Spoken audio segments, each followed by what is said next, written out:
네, 미국과 이란이 2주 휴전에 들어갔지만 이스라엘이 레바논을 대대적으로 공격하며 휴전 첫날부터 위태로운 모습입니다. 베냐민 네타냐후 이스라엘 총리는 아직 목표가 남아있다며 전쟁에 다시 돌입할 수 있다고 경고했습니다. 이지윤 기자입니다.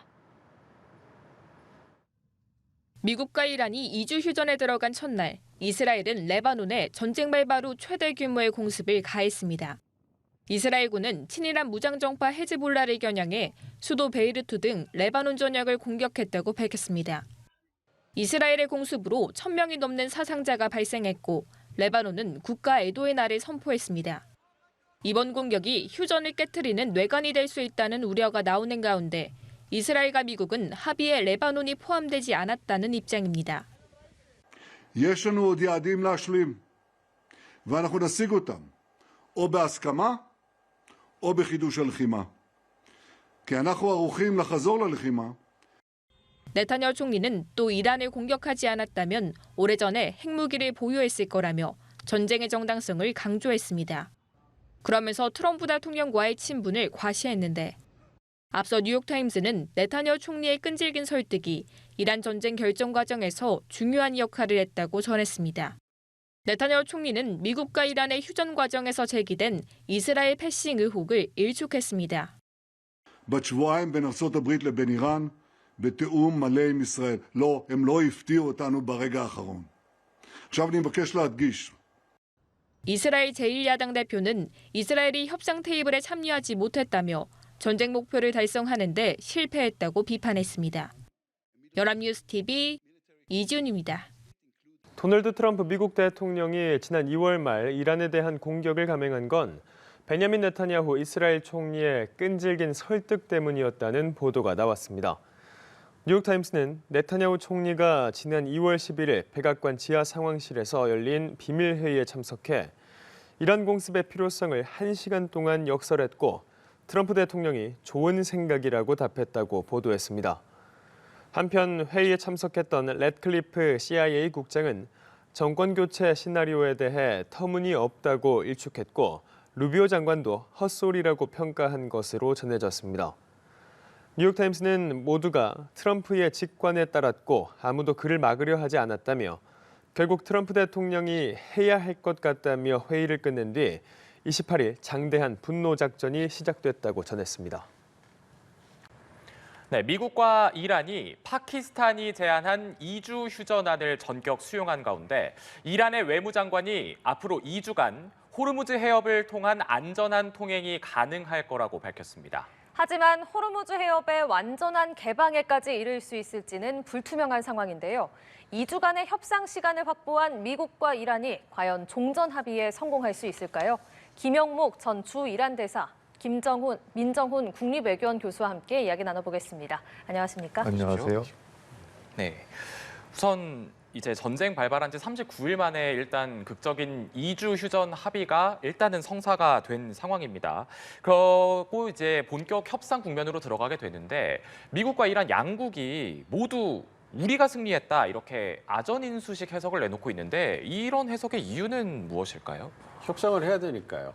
협상을 하는데 협상에 들어가면서 내가 졌으니 내가 졌음에도 불구하고 협상에 들어갑니다. 그렇게 할 수 없는 거잖아요. 네. 그러니까 협상에 들어가게 되면 그 이전의 전쟁 국면은 이제 마무리가 되는 거고 또 다른 이제 그 외교의 그 장이 열리는 거 아니겠습니까? 그러면 양측 모두 자기가 승리했고 자기가 얻은 것이 많은 상황에서 시작한다고 얘기를 해야지만 근데 거기서부터 이제 그 협상력을 발휘해서 하나라도 더 얻어올 거 아니겠습니까? 네. 그리고 이란이 제시한 10개 항목을 놓고서 이제 그 미국과 이란이 이제 그 협상을 치열하게 할 거기 때문에 그런 측면에서 이제 미국도 이란도 다 주장을 하는 건데 일견 보면 그 양측 모두 그 승리했다는 것에 어떤 주장이 있어서는 뭔가 좀 나름대로 그 이해가 되는 부분이 있죠. 미국 네. 입장에서는 물론 전쟁을 시작할 때의 목표가 무엇이냐, 그리고 그걸 완전히 달성했느냐, 목표가 바뀐 것이 아니냐. 뭐 이런 부분에 대해서 의구심이 있긴 합니다만 뭐 미국 트럼프 대통령이 주장하는 것처럼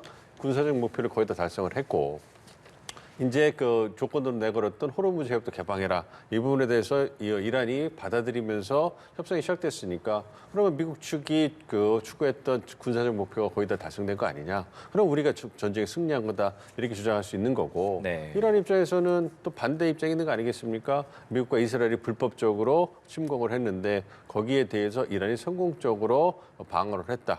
그런 측면. 그래서 미국이 더 이상 할 수 있는 것이 없는 상황에서 어떤 협상에 들어가는 거니까 이거는 누가 봐도 이란이 승리한 거다. 이렇게 주장할 수 있는 건데요. 그거는 뭐 정치적 주장이고 이제 그 협상에 들어가면서 양측이 이제 그 협상력을 발휘하기 위한 어떤 좋은 입장을 차지하기 위한 그런 주장이니까 이거는 뭐 통상적인 협상이고 어쨌든 2주간의 시간을 벌였다는 게 상당히 의미가 있고요. 총성이 멈춘다는 것 이게 이제 그 전 세계가 안도하는 부분이 있고요. 일단 총성이 멈추고 국제사회가 이제 협상 종전을 하도록 이제 압박을 하고 설득을 하고 이렇게 한다면 그렇다면 다시 총성이 재개되지 않고 이제 협상 국면이 계속 연장이 되면서 진전을 이루면서 마무리될 수 있지 않을까 이렇게 좀 기대를 하고 있습니다. 네, 그러니까 양측 모두가 승리했다 이렇게 얘기하는 건 어쨌든 협상이 이제 시작이 되니까 우위를 쥐고 시작을 해보겠다 이제 이런 어떤 협상의 의지가 담긴 이러한 해석이다 이렇게 분석을 해주셨습니다. 지금 이 트럼프 대통령이 경고한 시한에 88분을 앞두고 이제 이런 협의가 극적으로 이루어졌는데 이거는 양국의 어찌됐건 초조함을 좀 반영한 결과라고 봐야 될까요? 그 초조함이라기보다는 서로 피폐해서 이제 더 이상 갈 수가 없는 미국은 미국대로 사정이 있고 이란은 이런 대로 완전히 무너져고 망가져 있는데 더 이상 망가질 수 없다는 그 불안감이 있는데 이렇게 88분 전까지 간 이유는 그 이란의 내부의 의사결정 구조가 굉장히 비효율적이고 그 강경파 전쟁을 수행하는 군부에 그 압도돼 있기 때문에 네. 굉장히 이 협상이 원활하게 가기 어려운 구조라서 그럴 거라고 생각합니다. 네. 네. 그럼 이란이 근데 지금 본인들이 승리했다라고 밝히면서 10개 항을 요구했는데 그걸 미국이 다 수용했다 이렇게 또 밝혔거든요. 그 10개 항이 좀 의혹스럽습니다. 왜냐하면 복덕방들이 양쪽에 그 붙이려면 양쪽에 약간 좀 다르게 얘기하잖아요. 예. 파는 사람 사는 사람. 그런 느낌이 좀 납니다. 이번에는. 왜냐하면 그 10개 항 중에서 우라늄 농축 문제가 빠져 있어요. 영어로 된 거에는. 네. 근데 파르시에는 있다고 합니다. 그러니까 저 이란 쪽에서는 우리는 다 줬으니까 미국이 좋다고 해서 하는 거다라고 생각할 수도 있고 진짜로 미국 쪽에서는 우리는 받은 적 없어 그렇게 얘기할 수도 있거든요. 그래서 그거는 밝혀져야 될 문제고 아직은 저는 어떤 경위인지 잘 모르겠습니다. 네. 다만 그 부분이 미스테리고 다만 이제 이 트럼프 대통령은 추후에 언어로 자기 말로 농축 문제 완전히 해결했다 이렇게 얘기하거든요. 그게 예.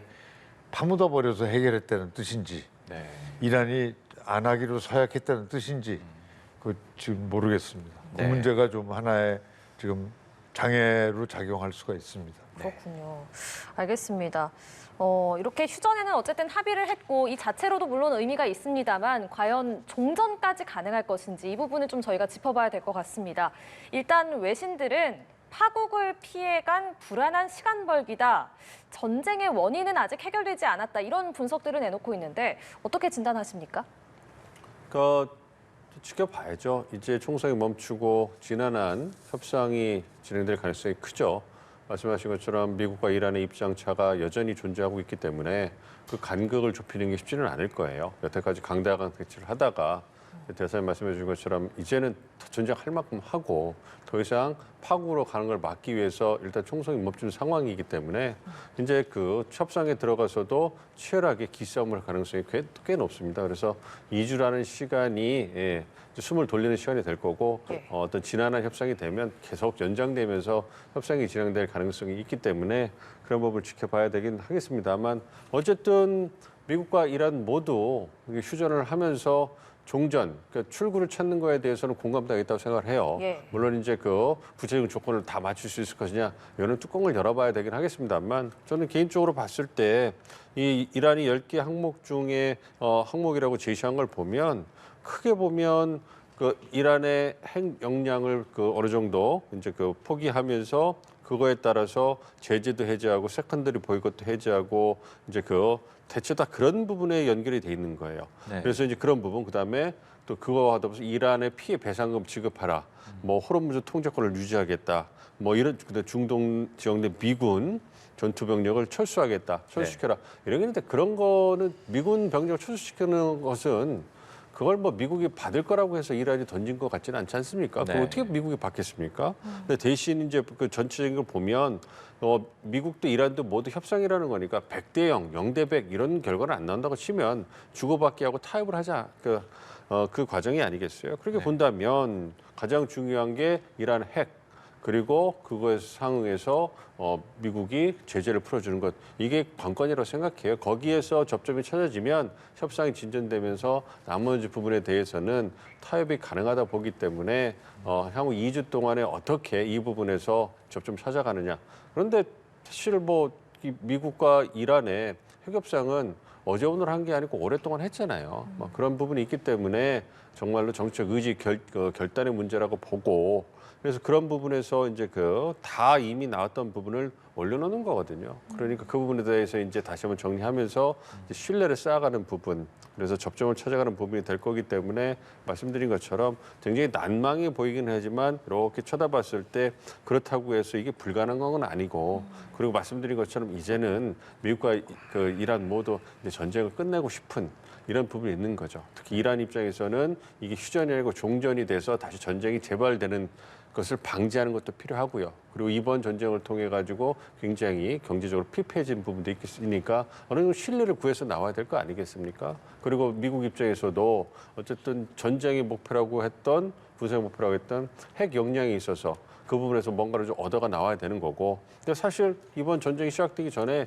이미 미국과 이란이 협상하면서 거의 다 마무리가 됐어요. 농축 우라늄도 갖고 나오는 부분도 이제 어느 정도까지 접점을 찾았고 그렇게 이란이 양보했는데도 불구하고 미국이 선택적으로 전쟁에 들어갔다는 비난도 나오고 있었기 때문에 그런 부분을 본다면 서로 이렇게 기싸움만 너무 오래 끌고 가지 않으면 접점이 만들어질 수 있다고 생각합니다. 그리고 우라늄 농축 권한도 그 전쟁 들어가기 전까지 트럼프 대통령이 어떠한 형태로든 농축을 이란이 하는 것을 반대한다 이렇게 얘기했지만 이번에 그 15개 항을 미국이 이란에 제시할 때 보면 원자력 에너지를 평화적, 상업적으로 이용하는 건 지원하겠다 이런 얘기를 해서 좀 유화적인 그 제스처를 취해줬어요. 그러니까 이 우라늄 농축 권리를 갖다가 어디까지 인정하느냐 이건 기술적인 문제가 되는 거고 5% 미만의 전농축을 하는 것은 이제 그 부분은 이제 어느 정도 IAEA의 통제를 받으면서 할 수 있는 부분이 있기 때문에 그것도 그리 어려운 부분은 아니라고 생각합니다. 물론 이 얘기가 대선의 말씀처럼 어떤 양측이 받은 그 어떤 그 합의안에 그 조건 안에 그것에 들어가져 있는 것은 뭐 협의를 해봐야 되긴 하겠습니다만 그럼에도 불구하고 이 핵 협상에 있어서 서로가 어느 정도 양보만 해준다면 그렇다면 어려운 부분은 아니다. 그리고 또 하나 주목되는 부분이 미사일 얘기가 이번에 빠졌어요. 미사일 그러니까 원래 그 미국이 그 15개 항을 그 제시할 때도 미사일을 완전히 무력화라는 게 아니라 수량과 사거리를 제한하라 이랬어요. 그러니까 핵력은 무력화하고 포기해라 이렇게 얘기는 하지만 미사일 어떤 이 부분은 이란이 자위권 그 차원에서 영내 위협에 그 대응하기 위해서는 반드시 필요한 거 아니겠습니까? 그거는 국제법적으로 용인이 되는 그러한 부분이기 때문에 수량과 사거리를 제한하라고 제안했는데 이번엔 아예 빠졌어요.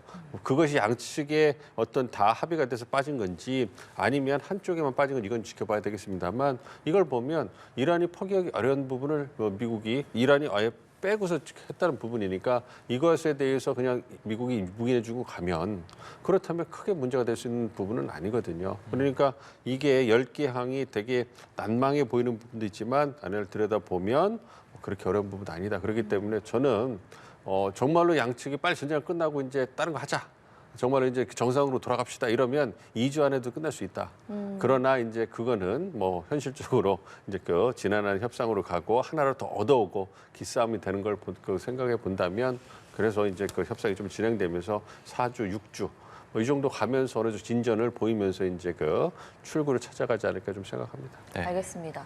두 분 말씀을 들어보니까 결국에 종전 협상을 할 때 가장 큰 쟁점이 될 부분이 아마 이란의 고농축 우라늄 이 부분이 되지 않을까 싶은데, 맞습니다. 그러니까 앞서 언급을 하셨지만 트럼프 대통령이 농축 우라늄은 완벽히 처리될 거다 이렇게 언급을 했단 말이죠. 했고 또 예. 이란은 정반대로 우리가 농축 권리를 갖는 거를 예. 미국이 인정했다 이렇게 얘기하거든요. 네. 맞습니다. 이게 그러니까 미스테리라고 그게 지금 말씀하셨어요. 정치적으로 그냥 협상을 하기 위해서 하는 목적도 있지만 저는 실제로 협상에서 많은 걸림돌이 되고 원점으로 돌아가는 상황으로 갈 수도 있다고 생각합니다. 너무나 그렇다면 정치적인 문제이기 때문에. 예. 네.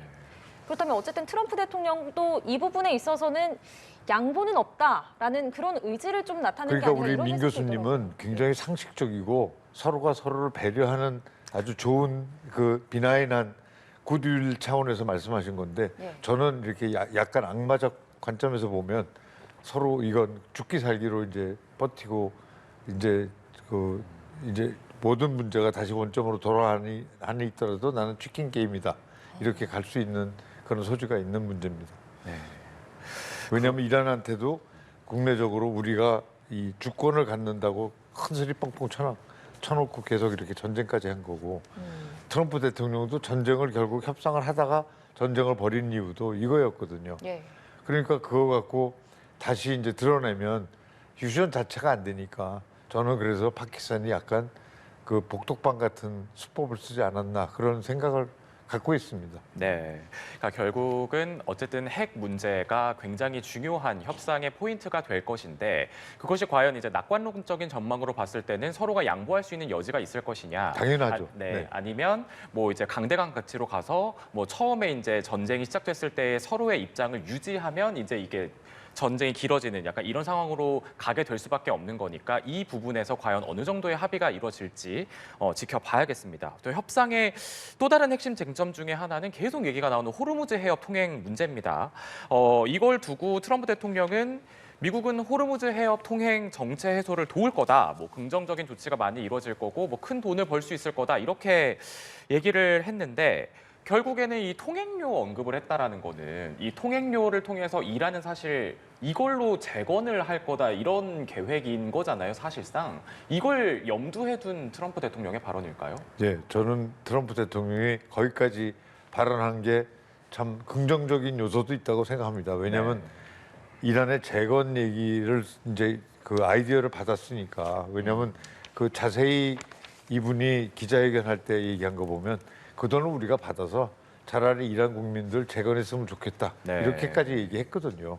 그러니까 그런 거는 좋은데 저가 이해 안 가는 거는 그러면 이란하고 미국하고 같이 통행료를 같이 받겠다는 소리냐. 네. 그게 좀 저는 이해가 안 갑니다. 아직은. 근데 좀 두고 봐야 되겠습니다. 그 부분은 근데 통행료는 어찌됐건 국제법 위반 소지도 좀 위반이죠. 있는 거잖아요. 그러나 이제 완전히 낮춰서 그 안전 수수료 그다음에 인도 그 뭐라 그러죠? 그거를 인양하는 네. 그 파일럿이라고 그러잖아요. 네. 그런 비용 안전수로 확보 및 그 안내 이런 비용으로 낮게 책정을 하면 그거는 인정이 되지만 이제 이렇게 무조건 통행세를 톨게이트 피 되듯이 내라. 네. 그것도 큰 액수를 내라. 이거는 국제법적으로 말이 안 되는 소리입니다. 그 통행료 관련 트럼프 대통령 발언 어떻게 보셨어요? 좀 지켜봐야 될 것 같아요. 그러니까 네. 트럼프 대통령이 큰 금액이라고 얘기를 하잖아요. 그러면 어쨌든 미국 내에서 부동산으로 성공한 그런 어떻게 보면 그런 그 사업가인데 큰 금액의 규모가 어떻게 되는지 좀 봐야 돼요. 그래서 우리는 지금 호르무즈의 통행에 관해서만 집중하고 있기 때문에 미국이 대사 말씀해 주신 것처럼 이란과 함께 통행료를 받아 둘이 나눠 갖겠다는 건지 네. 이게 불분명하긴 한데 제가 생각할 때는 트럼프 대통령도 어쨌든 호르무즈 해협의 자유로운 그 항행이 조건이다라고 얘기를 했기 때문에 네. 그런 부분에서 이제 그 통행료를 받는 거에 대해서 이제 뭐 그거를 뭔가를 제도를 만든다 이런 부분에 대해서 얘기한 건 같다고는 생각을 안 해요. 대신 제가 생각할 때는 이란의 석유를 계속 탐내고 있었거든요. 그러니까 호르무즈에서 큰 돈을 벌게 된다는 거는 통행료는 그 어떻게 보면 위로금을 줄 수도 있고 한번 그렇지 않습니까? 2주 동안에 이제 그 위로금 줄 수 있고 그러니까 그 이란이 많이 힘들었으니까 그 부분에 대해서 지금 정치돼 있는 그 선박들로부터 그냥 위로금 성격으로 그 한번 받아갖고 줄 수도 있는 거고 그렇지만 네. 이거는 어떤 그 통행료는 아니겠죠. 그런 것도 있을 거고요. 어쨌든 제가 생각할 때는 이란의 석유를 갖다가 이제 공급하는 이런 부분에서 미국의 어떤 입김이 좀 들어가는 걸 바라는 것이 아닌가. 그런 거를 그 생각합니다. 호르무즈 해협의 통행을 빌미로 해가지고 미국과 이란이 어떤 협력을 해가지고 이제 이란의 석유를 이제 수출하고 이런 부분에 있어서 이제 미국의 어떤 이해관계가 반영되는 부분. 네. 그런 기회를 보는 것이 아닌가 생각합니다. 그렇지 않고서는 트럼프 생각했을 때 큰 금액하면 뭐 조 단위가 되고 뭐 이렇게 될 텐데 네. 그게 통일료 가지고서 그렇게 얘기는 안 했을 거라고 생각하고 명분도 없고요. 트럼프 대통령 입장에서 통일료 받아가지고 그거로 장사한다. 그거는 트럼프 대통령이 좀 그런 부분이 있기 때문에 또 네. 지켜봐야 될 것 같습니다. 어쨌든 미국이 호르무즈 해협을 2주 동안에 안전하게 통행하는 데서 관여를 해준다면 그거는 나쁜 부분은 아니라고 생각을 해요. 그래서 이제 그 부분에 있어서는 뭐 질서를 회복하고 이제 병목 현상이 나오는 부분에 대해서도 질서에 빠질 수 있고 이란을 견제할 수도 있는 부분이 되고 있기 때문에 어떠한 방향으로 진행될지는 좀 지켜봐야 될 것 같습니다.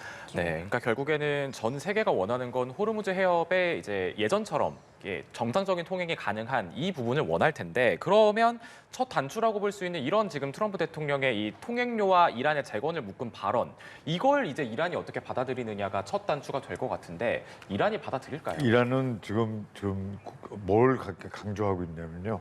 호르무즈 해협의 통항은 국제 자유지만 호르무즈 해협을 관리하는 거는 주권은 우리에게 있다. 네. 그걸 굉장히 강조하고 있거든요. 예. 그래서 그걸 또 법제화합니다. 의회에서 법제화하면 이번에도 휴전을 했지만 이거는 우리는 뭐라고 답을 했냐면 이란 군과 코디네이션해서 이제 통항을 안전하게 해드리겠다 그랬지 옛날처럼 자유통항이라는 말을 전혀 안 하고 있습니다. 네. 그러니까 군과 긴밀히 협조하여 이제 안전한 통항이라고 얘기합니다. 자유통항이 아닙니다. 네. 그래서 이런 개념으로 계속 갈 것 같아요. 그거를 만약에 이제 미국하고 협상한다면 미국한테 이거 같이 하자 이렇게 얘기할 수도 있다고 저는 생각해서 의심을 하는 거거든요. 저는 의심이 많은 사람입니다. 그래서 이제 또 하나 떠오른 생각이 뭐냐면 트럼프 대통령이 이렇게 가다가는 가자에 왜 평화 보드를 만들었잖아요. 그래서 그 회비를 받아갖고 그 가자 보드에 들어오는 나라들 회비를 받아서 그걸로 가자 개발을 하자고 이렇게 얘기를 하고 있거든요. 네. 그러니까 똑같은 방식으로 또 하지 않을까. 저는 그거를 굉장히 걱정하고 있습니다. 사실은 네. 그럴 가능성도 있고요. 네. 그게 어떻게 보면 제가 여기서도 말씀드린 바가 있지만 선사나 화주 입장에서는 차라리 그렇게 얼마 내고 빨리빨리 나오는 게 더 나올 수도 있다고 선택할 수 있거든요. 그러나 정부 입장에서는 이건 국제법 위반이기 때문에 참 난감한 상황이 됩니다. 네, 그렇네요.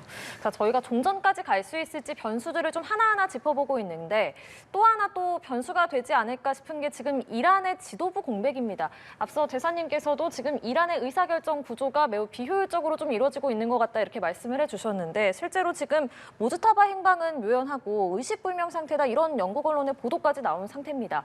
이런 이란의 지도력 공백이 이 종전 협상에서 또 변수가 되진 않겠습니까? 좀 지켜봐야 되겠죠. 그러니까 모즈타파 하면 애가 건강에 이상이 있는 거는 신빙성이 꽤 있다고 좀 보고 있습니다. 그렇지 않았으면 어떤 형태로든 지금 모습을 드러냈어야 되는 게 합리적이라고 생각을 하거든요. 그래서 그런 부분에서 좀 의구심이 굉장히 크다고 생각을 하고 있습니다만 어쨌든 이번 그 미국과의 어떤 휴전 협상이라든지 결정이라든지 이런 부분에서 모즈타파가 그 부분에 있어가지고 어떤 그 영향력을 발휘하고 결정했는지 모르겠습니다만 어떠한 형태로든 그 혁명 수비대라든지 미국의 이란의 어떤 정치 결정 과정이 좀 분권화되어 있다고 생각을 한다면 그렇다면 설사 무주타파가 이거를 어떤 승인하지 않았다고 하더라도 나름대로 어떤 정치적인 정당성은 가진 결정이 됐지 않을까 생각을 하고 있고요. 그게 만약에 기본적으로 담보가 되지 않았다면 미국 측이 휴전 결정에 또 동의하지 않았을 거다 이렇게 생각을 하고 있습니다. 왜냐하면 미국이 일방적으로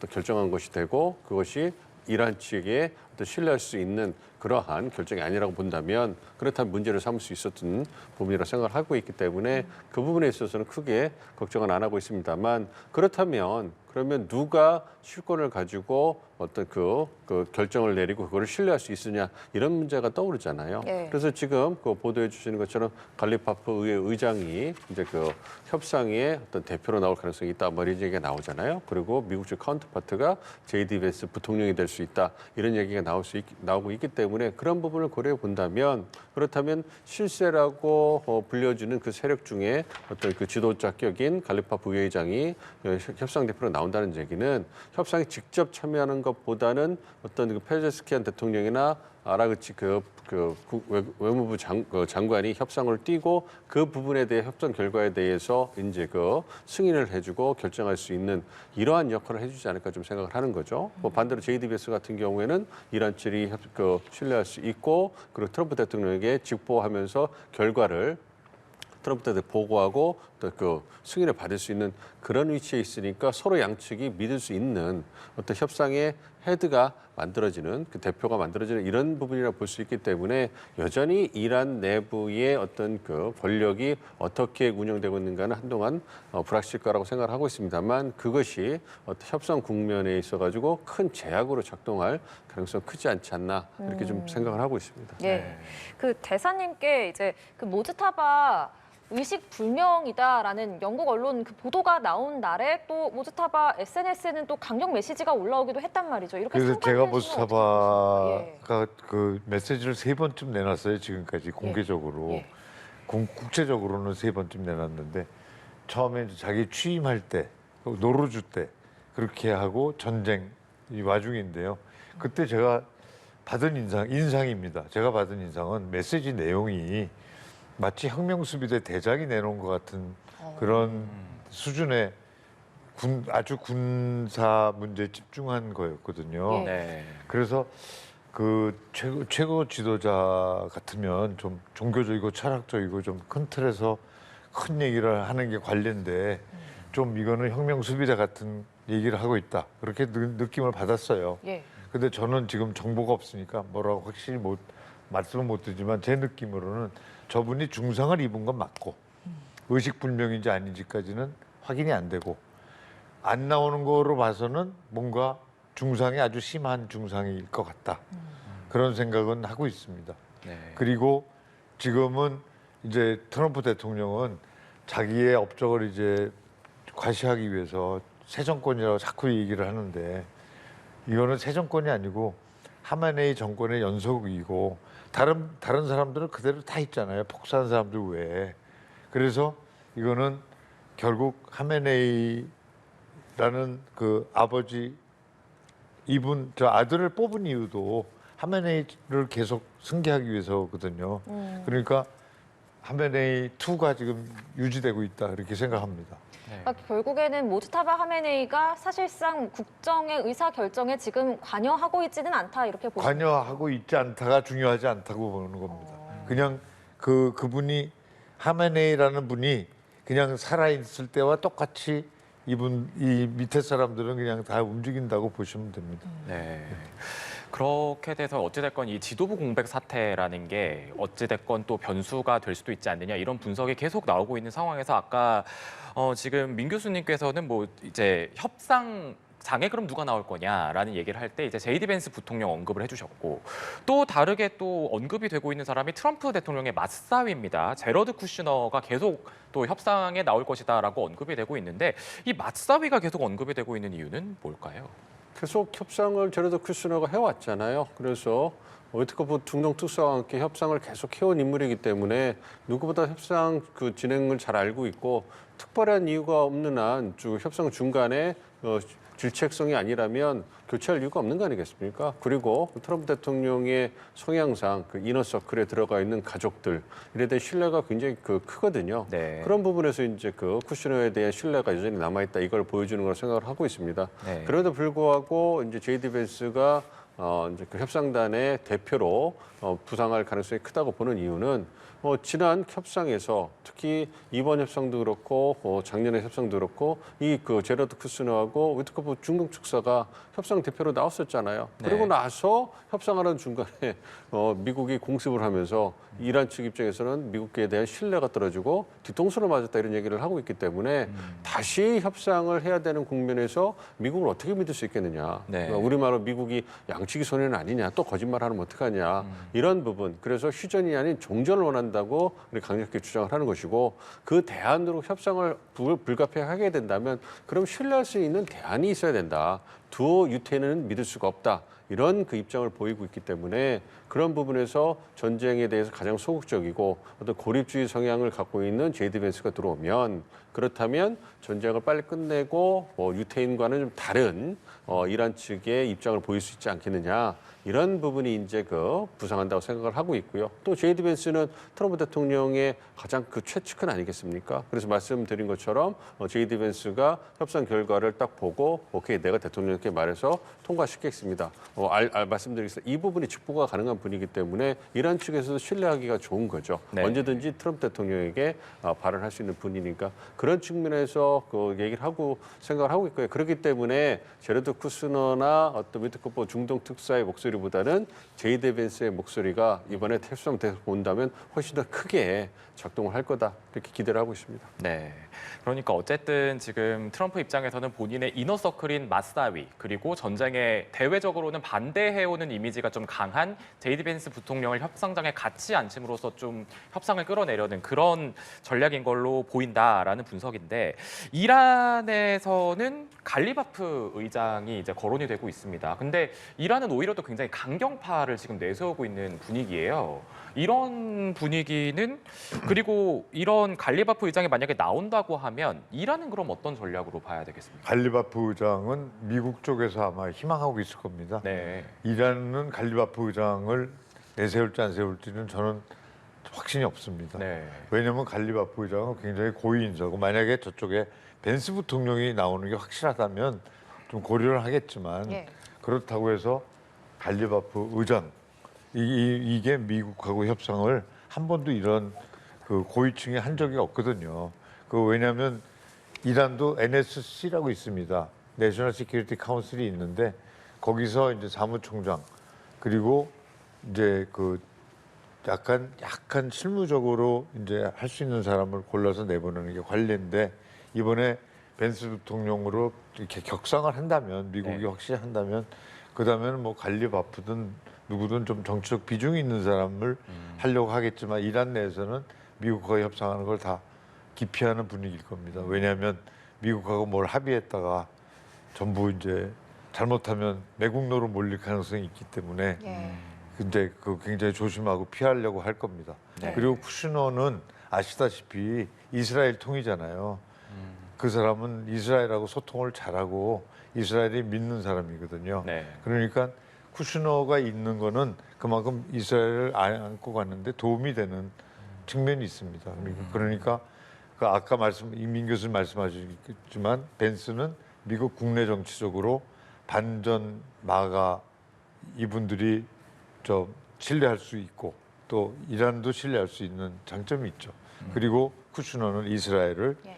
이제 소통할 수 있는 장점이 있다고 알겠습니다. 그렇게 보입니다. 예, 이스라엘은 이 2주간의 일시 휴전에 동의한다. 이란에 대한 공격은 중단하겠다라면서도 레바논은 휴전에 포함되지 않는다라고 했습니다. 왜냐하면 예. 네타냐후 총리는 가자에서 하마스를 완전히 무력화시키는 거를 추진해 왔잖아요. 하마스를 끝까지 없애겠다. 하마스 무장 해제가 휴전의 마지막 조건인데 그게 아직 이루어지지 않았습니다. 예. 그다음에 레바논에서는 헤즈볼라를 완전히 무력화시키기 위해서 남부 레바논 점령 전쟁을 시작했어 사실상. 그래서 헤즈볼라하고 전쟁을 하고 있거든요. 그러니까 그거를 내가 왜 지금 그만둬 이런 생각을 할 수 있죠. 네. 그래서 이제 저는 미국에서는 야 좀 살살해 하지 마 이러고 있을 거라고 생각을 하고 이란에는 내가 공격 안 할게요. 단 여기 내 바운더리 하마스가 있는 가자하고 헤즈볼라가 있는 레바논은 내 마음대로 하겠습니다. 이러고 아마 서로 소통하고 있을 거라고 추측을 합니다. 네. 네. 그러니까 이렇게 이스라엘이 좀 모호한 입장을 보이는 게 결국엔 또 전쟁의 어떤 불씨가 되고 돌발적인 군사 행동으로 이어지거나 이러지 않을까 하는 생각도 드는데 어떻습니까?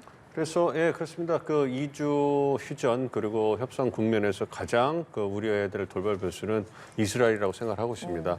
그러니까 이스라엘이 어쨌든 교활함을 그 극대화해가지고 이번 전쟁을 세계 전쟁으로 끌고 가는 세계 그 경제를 그렇게 하는 그런 부분을 보여줬음에도 불구하고 지속적으로 자국의 이해관계를 위해 가지고 전쟁을 지속하겠다는 거 아니에요. 그러니까 얼마나 이런 그 무책임한 그런 행동을 보여주는 겁니까? 정말로 못된 짓을 하고 있는 거거든요. 그래서 그 부분에 대해서 이제 국제사회가 미국만의 국제사회가 이제 압박을 해야 된다고 생각합니다. 그래서 트럼프 대통령에게 어떤 설득도 하고 압박을 해가지고 이스라엘이 협상을 갖다가 어떤 저해하거나 판을 깨는 그런 돌발 행동을 하지 않도록 국제사회가 이제 압박을 하고 한 목소리를 내야 된다고 생각합니다. 다시 전쟁에 들어갈 수는 없잖아요.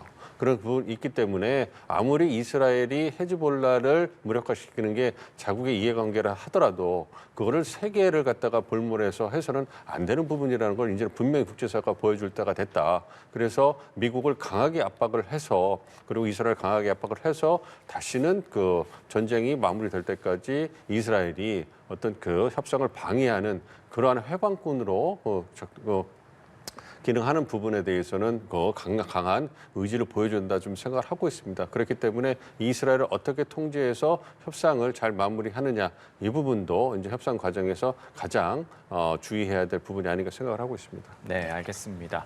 전쟁 39일 만에 이루어진 극적 휴전 합의가 과연 어떤 결말을 맞을지 저희도 계속해서 지켜봐야겠습니다. 지금까지 김용목 전 주 이란 대사, 민정훈 국립외교원 교수와 함께 중동 상황 짚어봤습니다. 두 분 말씀 감사합니다. 고맙습니다.